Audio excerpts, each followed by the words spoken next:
दोस्तों, मैं हूं आपका एजुकेटर तेलंगाना से और आज हम ये करेंगे हिंदी में लेक्चर, क्योंकि मैं चाहता हूं कि नॉर्थ इंडियन बेल्ट जो भी हिंदी स्पीकिंग बेल्ट है और जो भी मैक्सिमम लोग हिंदी हमारे कंट्री में समझते हैं तो उनके लिए फ़ायदा हो जाए। और I will also talk in English for the English medium students. Okay, so ये स्ट्रैटेजी 6 डे की स्ट्रैटेजी एज सच नहीं है। यहाँ पे मैं आपको दूंगा इंपॉर्टेंट टॉपिक्स जो आपको पढ़ने होंगे नेक्स्ट 6 डेज। याद रखिए बात, नेक्स्ट 6 डेज में आपको ये टॉपिक्स पढ़ने हैं। हर सब्जेक्ट के मैं आपको 10-10 टॉपिक्स दे दूंगा। ये 10 टॉपिक्स आप पक्का पढ़ के जाना है और मेरे हिसाब से आप 25 से 30 यहाँ पे मार्क्स गेन कर सकते हैं अगर ये टॉपिक्स आप पढ़ लेते हैं तो स्किप मत करिए, क्योंकि आपकी करियर का सवाल है और आगे भी बहुत सारा पढ़ना है। तो इस हिले में आप मैं जो भी आपको बता रहा हूँ, जो भी आपको मैं दे रहा हूँ टॉपिक्स, आप उसको अगर परफेक्ट करके जाते हैं तो आपको बेहतर स्कोर करने का मौका मिलेगा और आपकी जो भी है मेहनत वो सही डायरेक्शन में भी जाएगी। ठीक है, राइट, फाइन। तो अब आप निकालिए पेन और बुक निकालिए आपकी और लिखिए जो भी टॉपिक्स मैं यहाँ पे बोल रहा हूँ। ज़्यादा नहीं दूंगा, जो मुझे समझ में आते हैं वो दूंगा, बट डेफिनेटली 20 to 25 मार्क्स का मैं डिफरेंस डेफिनेटली ला सकता हूँ आपके एग्ज़ाम में। सो स्किप नहीं करना है, ठीक है। चलिए, तो पहले हम देख लेते हैं साइंस एंड टेक्नोलॉजी में। ओके, साइंस एंड टेक्नोलॉजी बहुत इंपॉर्टेंट है, क्योंकि एज सच टेक्नोलॉजी अपने को जीएस पेपर 3 में मिलता है और बेसिक साइंसेस प्रीलिम्स में मिलते हैं। तो मुझे बेसिक साइंसेस में उतना कुछ स्कोप नहीं दिखता है। केमिस्ट्री फिजिक्स के तो क्वेश्चंस आएंगे नहीं, बायोलॉजी के 1-2 आएंगे, हम वो स्किप कर सकते हैं। तो मैं यहाँ पे जो दे रहा हूँ तो आप ये बात याद रखिए, डिफेंस टेक्नोलॉजी पे बहुत अच्छे से पढ़ लीजिए। और डिफेंस टेक्नोलॉजी में बेसिकली आप पढ़ेंगे मिसाइल्स के बारे में मैक्सिमम, ठीक है। मिसाइल्स के बारे में आप पूरा पढ़ के जाइए, कौन से डिफरेंट टाइप्स ऑफ मिसाइल्स हैं। मिसाइल्स आपको पानी के अंदर भी होते हैं, जिसे हम टॉर्पेडोज कहते हैं। नॉर्मल जो सरफेस पे होते हैं वो हम डायरेक्टली मिसाइल्स बोलते हैं। उसमें MIRV, ये जो मल्टीपल इंडिपेंडेंट रीयूजेबल व्हीकल्स भी होते हैं। तो बहुत सारे मिसाइल टेक्नोलॉजीज आजकल आ गए हैं, तो वो आप उसके ऊपर काम करिए। और एयर डिफेंस सिस्टम के बारे में पढ़िए। हमने भी सुदर्शन चक्र, जैसे कि आयरन डोम है, हम भी वो भी एक प्रोजेक्ट स्टार्ट करते हैं। और इंटरनेशनल स्पेस स्टेशन का भी, भारतीय अंतरिक्ष स्टेशन भी हम बना रहे हैं, ठीक है। तो ये हो गया हमारा, ये जो है ना ये डिफेंस। तो जो भी मैं यहाँ पे लिख रहा हूँ ना उसके ऊपर आप अच्छे से ध्यान दीजिए, वही टॉपिक्स पढ़िए, ठीक है। मैं अभी उसे फिर से कैटेगराइजेशन, सब कैटेगराइजेशन करके आपका टाइम वेस्ट करना नहीं चाहता हूँ, क्योंकि पूरे सब्जेक्ट में 10 टॉपिक्स ही पढ़ना है। इसका मतलब ये है कि आप जितना है उतना पढ़ लीजिए, बहुत हो गया, ठीक है। डायरेक्टली पढ़ लो, आइसोलेटेड पढ़ लो टॉपिक्स, नो प्रॉब्लम। तो आप पढ़ेंगे मिसाइल टेक्नोलॉजी के बारे में पूरा पढ़ेंगे, उसकी मिसाइल टेक्नोलॉजी रिलेटेड आप एग्जांपल्स पढ़ेंगे, पृथ्वी एयर डिफेंस सिस्टम पढ़ेंगे। उसके बाद में आप क्रूज मिसाइल किसे कहते हैं, बैलिस्टिक मिसाइल कहते हैं, यही पढ़ना है। थीरी कन्वेंशंस नहीं पढ़ना है, रिमेंबर दिस पॉइंट यार। इसलिए भी इंपॉर्टेंट है क्योंकि ये करंट अफेयर में है। ऑलरेडी इसराइल और हमास की वॉर चल रही है, उसके बाद में अपना ऑपरेशन सिंदूर हो चुका है, ठीक है। अब चल रही है ईरान इसराइल US की वॉर चल रही है। तो ये पूरे वॉर में ऑब्वियसली मिसाइल ही यूज़ होते हैं। यहाँ पे और एक भी इंपॉर्टेंट टॉपिक आपको पढ़ना है SSNT में, न्यूक्लियर टेक्नोलॉजी के बारे में पढ़ना है। न्यूक्लियर टेक्नोलॉजी के प्रोसेसेस ये सब मत पढ़िए।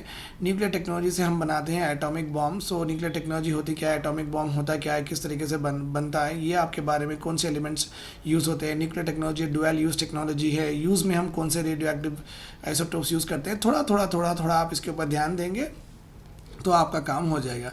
साइंस एंड टेक्नोलॉजी बेसिकली एक डिफेंस बहुत इंपॉर्टेंट है। स्पेस के बारे में तो आपको पढ़ना ही है। रिसेंटली 1 साल में कुछ PSLV GSLV के कुछ नहीं हुए हैं, तो उसमें क्वेश्चन नहीं आना है। अगर क्वेश्चन आएगा तो वो कॉन्सेप्चुअल आएगा, जो कि आप ऑलरेडी पढ़ चुके हैं।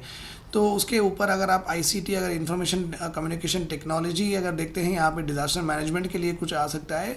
Nothing more than that, super computer ये सब नहीं पूछेंगे, तो ये नहीं पढ़ना है, ठीक है।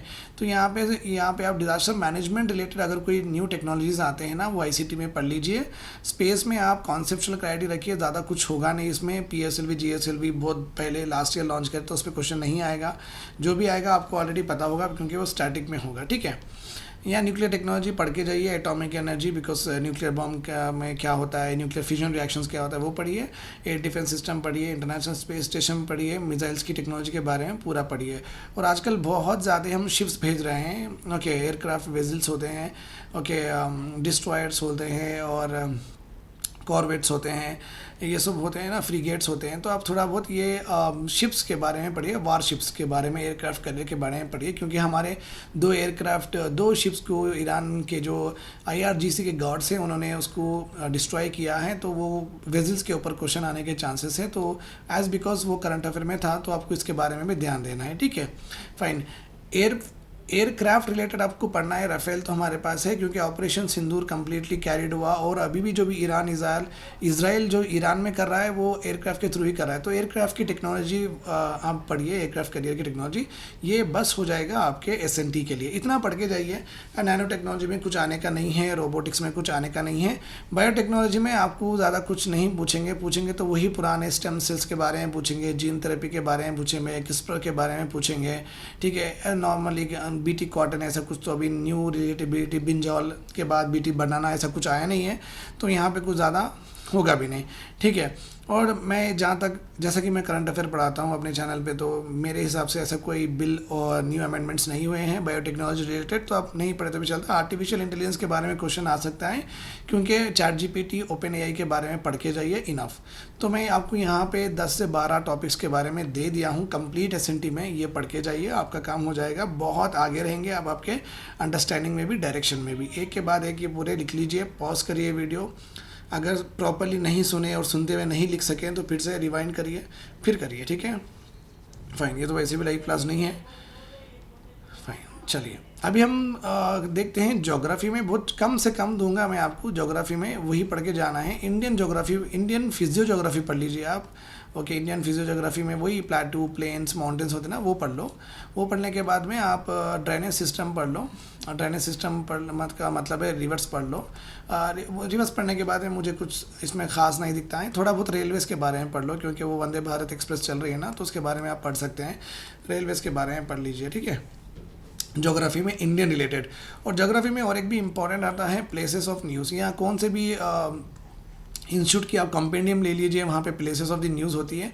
अगर आप वो भी पढ़ लेके जाएंगे, 20 to 25 प्लेसेस न्यूज़ में थे, जैसा कि आसियान समिट हुई थी, ठीक है, यूनाइटेड नेशन सिक्योरिटी काउंसिल्स होते हैं, थे शांघाई कोऑपरेशन ऑर्गेनाइजेशन के होते हैं, और इस्लामिक ऑर्गेनाइजेशन के होते हैं, ठीक है। कहीं पे कोई वॉल्केनो आया है, कहीं पे कोई अर्थक्वेक आया है, ईरान में भी अर्थक्वेक आया था वो वॉर के बाद में। तो ये सब चीज़ें तो आपको पढ़ के जाना है, प्लेसेस इन द न्यूज़, ठीक है। फाइन। और ये जो अंडमान निकोबार आइलैंड के पास हम ग्रेट निकोबार प्रोजेक्ट बना रहे हैं ना, तो वहाँ पे क्वेश्चन आ सकता है, क्योंकि रिलेशन में है। सो ज्योग्राफी में आप इंडियन फिजियोग्राफी पूरी पढ़ेंगे, और ड्रेनेज सिस्टम पढ़ के जाएंगे, और रेलवेज़ के बारे में थोड़ा पढ़ लेंगे। प्लेसेस ऑफ द न्यूज़ आप पूरे कवर करेंगे, जो कि 20 से 25, अगर आप 2 इंस्टीट्यूट्स के भी उठा लेते हैं तो आपको कंप्लीट क्लैरिटी मिल जाएगी। और अच्छे से देखिए कि आप क्या पढ़ रहे हैं, गलत सलत मत पढ़िए, ठीक है। ज्योग्राफी में वर्ल्ड ज्योग्राफी की अगर बात करेंगे, तो मुझे बेसिकली वर्ल्ड ज्योग्राफी में आपको पता ही है कि क्या हो रहा है स्टेट ऑफ होमरोज। तो स्टेट्स पे क्वेश्चन आ सकता है, ओशंस पे क्वेश्चन आ सकता है, इंपॉर्टेंट वाटर चैनल्स पे क्वेश्चन आ सकता है, मैरीटाइम ट्रेड के ऊपर क्वेश्चन आ सकता है। इस तरीके से आप इस पे याद रखिए, ओके। वेरी वेरी इंपॉर्टेंट है यहाँ पे, और दैट्स ऑल।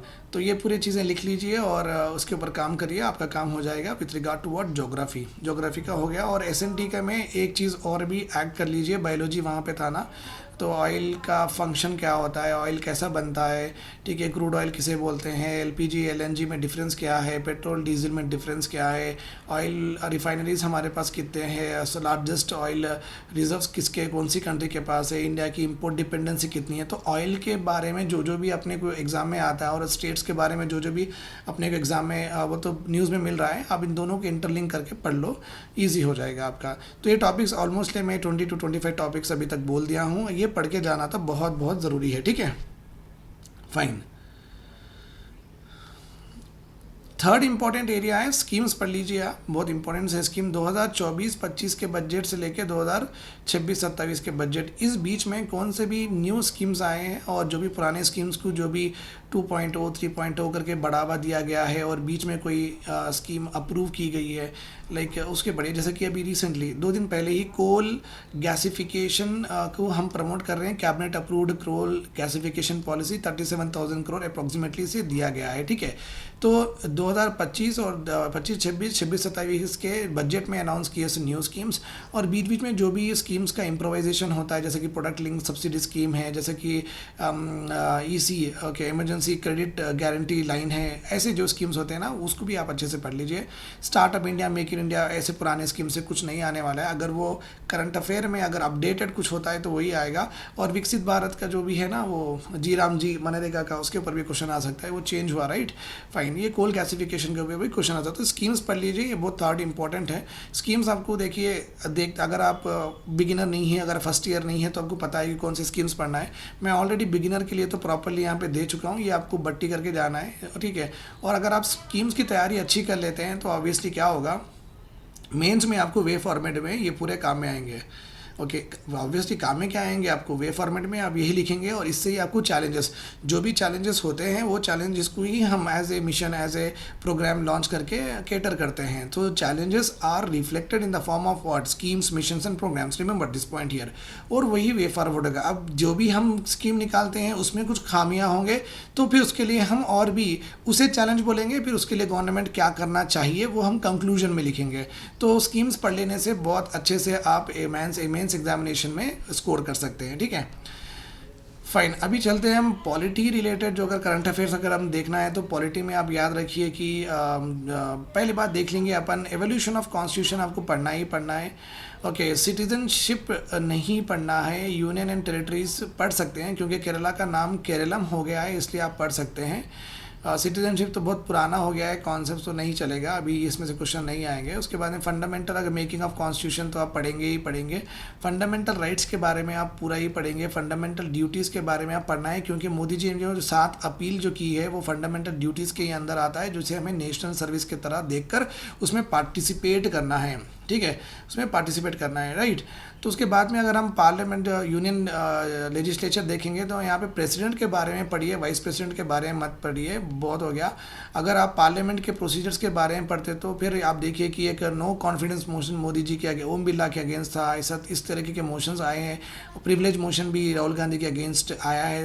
ओके, तो ये पढ़िए, मोशंस पूरे पढ़ लीजिए। उसके बाद में बिल्स है, सुप्रिया सूले जो कि एनसीपी के लीडर है, उन्होंने एक प्राइवेट बिल रखा था जिसका नाम था राइट टू डिस्कनेक्ट, मीन्स घर में आने के बाद लैपटॉप्स यूज़ नहीं करना है, काम नहीं करना है। हमें हर एम्प्लॉय को राइट टू डिस्कनेक्ट है from the office after coming to home, जो कि वर्क लाइफ बैलेंस को रिस्टोर करता है। तो बिल्स पढ़िए, ये पढ़िए, और स्पीकर के बारे में पढ़िए। उसके बाद में राघव चड्ढा का केस हुआ ना, डिस्क्वालिफिकेशन के बारे में पढ़िए, qualification, disqualification, anti defection law, इन पूरन के बारे में पढ़िए। उसके बाद में थोड़े बिल्स आए हैं जो कि ट्रांसजेंडर का बिल्स आया है, वो बिल्स पढ़ के जाइए। वाक बिल आया, वाक बिल पढ़ के जाइए। जी राम जी का बिल आया है, वो बिल भी पढ़ के जाइए, ओके। और क्या डीलिमिटेशन का बिल आया है, वो भी जाइए। और सेंसस में जो फर्स्ट डिजिटल सेंसस हमारी कंट्री में हो रहा है ना, उसके ऊपर भी क्वेश्चन आते हैं, वो भी पढ़ के जाइए। सो ऑलमोस्ट लाइक यहाँ पे मैं अच्छा खासा पॉलिटिकल सिलेबस दिया हूँ। अगर आप ये नहीं पढ़ना चाहते हैं स्टैटिक, तो ये तो पढ़ के जाइए जो कि करंट अफेयर रिलेटेड है, ठीक है। और अगर हम एनवायरनमेंट की बात करें तो मुझे ये लगता है कि एनवायरनमेंट में स्टैटिक के सिवा कुछ ज़्यादा करंट अफेयर्स नहीं आएंगे, क्योंकि इतना ज़्यादा इंगेज्ड है हम और इतने ज़्यादा वार्स हो रहे हैं। ओके, बाढ़ में जाया एनवायरनमेंट, बाढ़ में जाया ग्लोबल वार्मिंग और क्लाइमेट चेंज, इस तरीके का हमारा पूरे कंट्रीज़ का रवैया रहा है। कोई पैक्ट्स इसमें नहीं हुए हैं, प्रोटोकॉल, INDC टारगेट्स कुछ रिवाइज नहीं होंगे, पूरे पुराने ही हैं। तो एनवायरनमेंट में मैक्सिमम मैं ये समझता हूँ कि सॉलिड वेस्ट मैनेजमेंट रूल्स, इस तरीके के क्वेश्चन आएंगे। एयर पोल्यूशन का क्वेश्चन आ सकता है आपको यहाँ पे, ठीक है। और यमुना का क्वेश्चन आ सकता है, यमुना रिवर में क्या हो सकता है, उसमें क्वेश्चन आ सकता है। उसके बाद में दिल्ली का एयर पोल्यूशन तो हम लिखेंगे। हीट वेव्स बहुत इंपॉर्टेंट है, ये भूलना नहीं है। हीट वेव्स के ऊपर क्वेश्चन कंपलसरी है, बिकॉज इंडिया एक्सट्रीम हीट से गुजर रहा है। तो रेड हो गए हैं पूरे चार्ट्स, पूरे मैप्स, अपने पूरे स्टेट्स के मैप्स। तो एनवायरनमेंट में बेसिकली जो स्टैटिक कॉन्सेप्ट्स है उसके अच्छे देख के जाइए, जैसे कि स्टैंडिंग क्रॉप होता है, इकोसिस्टम का मतलब होता है, बायोम्स होते हैं, एमोक और biotic interaction like amensalism, commensalism, ये सब होते हैं, ठीक है। उसके बाद मैंग्रोव्स को अगर ये पढ़ सकते हैं, बिकॉज मैं ये समझ रहा हूँ कि आप पढ़ लिए हैं, तो ये आप पढ़ लेके जाइए, आपका काम हो जाएगा, ठीक है। अगर मैं हिस्ट्री की बात करूं तो आपको मेरे ख्याल से मॉडर्न हिस्ट्री के सिवा और कुछ पढ़ने की ज़रूरत नहीं है। मॉडर्न हिस्ट्री में भी आप मूवमेंट ही पढ़िए, मूवमेंट में ही आपसे वो 5 से 10 क्वेश्चन आ जाएंगे। फिर वो एजुकेशनल रिफॉर्म्स ड्यूरिंग ब्रिटिश, तो उसके बाद एडमिनिस्ट्रेटिव रिफॉर्म्स ड्यूरिंग ब्रिटिश, फिर वो गवर्नर्स, एक गवर्नर से क्या क्या इनिशिएटिव से, फिर उसके बारे में पढ़ना, ये बेकार के टॉपिक से अभी फ़िलहाल के लिए मत पढ़िए, ठीक है। वो सोशो रिलीजियस रिफॉर्म्स पढ़ना है, सिविल अपराइजिंग्स पढ़ना है, पीजम अपराइजिंग्स पढ़ना है, ये 3 कर लीजिए और मूवमेंट पढ़ लेके चले जाओ हिस्ट्री में। एंशियंट मिडीवल के बारे में ज़्यादा कुछ बोलना नहीं चाहता हूँ, 6 दिन में क्या ही कर लेंगे। तो मूवमेंट पढ़ लीजिए आप, 1885 से लेके 1947 तक अच्छे से मूवमेंट याद रखिए, अच्छे से पढ़ लेके जाइए, आपका काम हो जाएगा। और ये जो मूवमेंट्स है ये पढ़ लेके जाओ, ठीक है। सो that is more than enough. I have given like, मैं हर सब्जेक्ट का आपको दे दिया हूँ। और PSIR टेस्ट सीरीज़ ऑप्शनल और मेंटरशिप के लिए प्लीज़ ज्वाइन सोसिन IAS एकेडमी में ज्वाइन करिए। मेरा चैनल है, बट मैं वहाँ पे सोसिन IAS एकेडमी में पढ़ाता हूँ और वहीं पे मेरे कोर्सेज पब्लिश होते हैं और वहीं पे रखे हुए हैं। तो वहाँ पे आप कॉल कर सकते हैं, डिस्क्रिप्शन में नंबर है, कॉल करके आप वहाँ से ओके आप कोर्सेज बाई कर सकते हैं और मेरे से कभी भी मिल सकते हैं अगर आप हैदराबाद में हो तो। अगर नहीं भी हो तो ऑब्वियसली वर्चुअल वर्ल्ड में तो ही है, मैं आपसे डेमो सेशंस रहो, ओरिएंटेशन रहो, मैं आमने सामने बैठ के आपको पढ़ा दूंगा, आपको मेंटरशिप दे दूंगा, गाइडेंस दे दूंगा, एवेल्यूएशन भी कर दूंगा।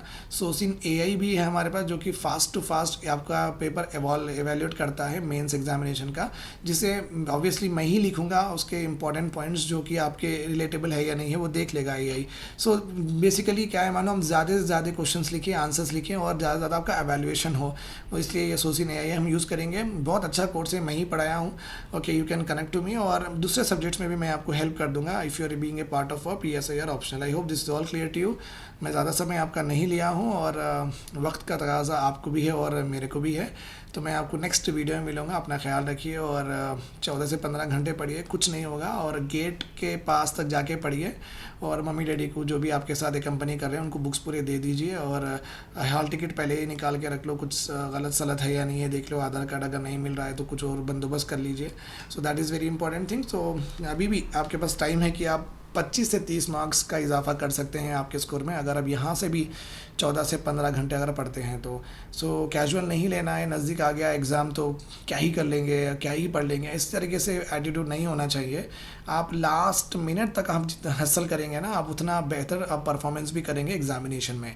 Okay, I will see you in the next class. एक अगर आपको डाउट्स है तो कमेंट सेक्शन में लिखिए, मेरा नंबर नीचे ही है डिस्क्रिप्शन में, आप वहाँ पे व्हाट्सएप पे मैसेज कर सकते हैं अगर कुछ डाउट्स है तो। Take care, have a nice day eight.